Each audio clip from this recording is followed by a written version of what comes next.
Yo he escuchado predicadores que dicen, yo siento del Espíritu hablar de esto, me ha subido en el corazón, o Dios me dijo, o siento en el corazón, anoche tuve un sueño que hablara de esto, y predican un mensaje muchas veces bueno, otros desorganizado. ¿Qué papel juega la espiritualidad de una persona en la elaboración de un buen sermón? Sí. Sé que es una pregunta difícil, pero creo que es importante. La tengo que hacer. Pero explico algo dentro del libro. Sí. La razón es que, en primer lugar, una predicación debe de estar conformada, elaborada con la parte espiritual.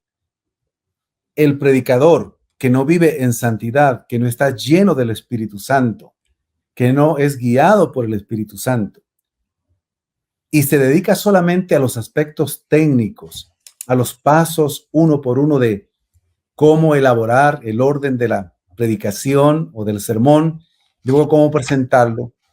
Si le pone énfasis solamente a esa parte, entonces no va a tener impacto también la predicación o su sermón. Nosotros vemos que cuando Jesucristo comienza a predicar, él lee el libro de Isaías en el capítulo 61. Y dice, el Espíritu del Señor está sobre mí, por cuanto me ha enviado a predicar. Y bueno, dice muchas otras aspectos importantes, otras cuestiones importantes. Pero cuando él comienza el ministerio, está lleno del Espíritu.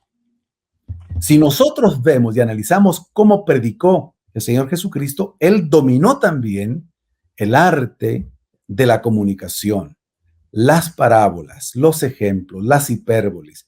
Son temas un poquito, o términos un poquito técnicos, pero cuando uno lo ve, él predicó de manera sencilla, pero lleno del Espíritu Santo. Y esa es la diferencia.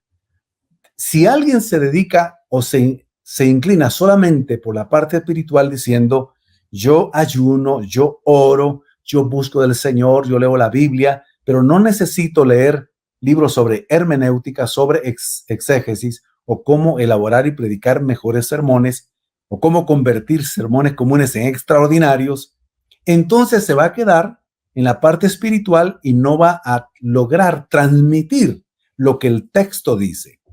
Porque tenemos que conocer también el aspecto del contexto histórico, del contexto cultural, lo que quiso realmente decir el autor y qué me dice a mí ahora el texto.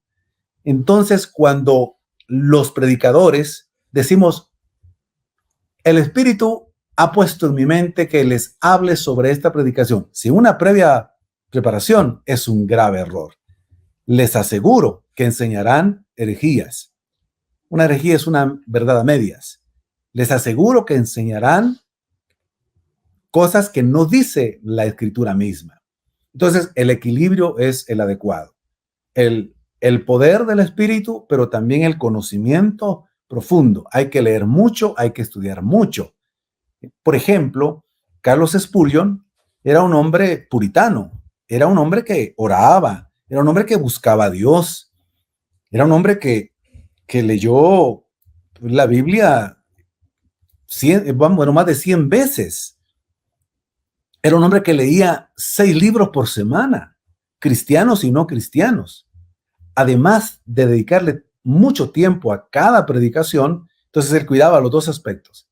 El aspecto de la santidad, el aspecto espiritual, para que Dios nos use como instrumentos y que su espíritu fluya y nos use para que esa palabra tenga impacto. Pero la preparación y la dedicación es importantísima.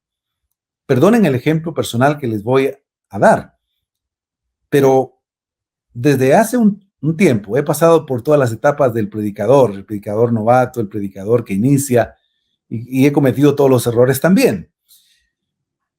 Pero he aprendido que para predicar un excelente sermón de media hora, de 40 minutos, un domingo, tengo que prepararme prácticamente casi toda la semana, dedicándole 2-3 horas cada día, y si es posible más, excelente, para hacerlo de la mejor manera. Entonces, nada de que solo el Espíritu Santo me dijo, entonces eso es grave, es el equilibrio.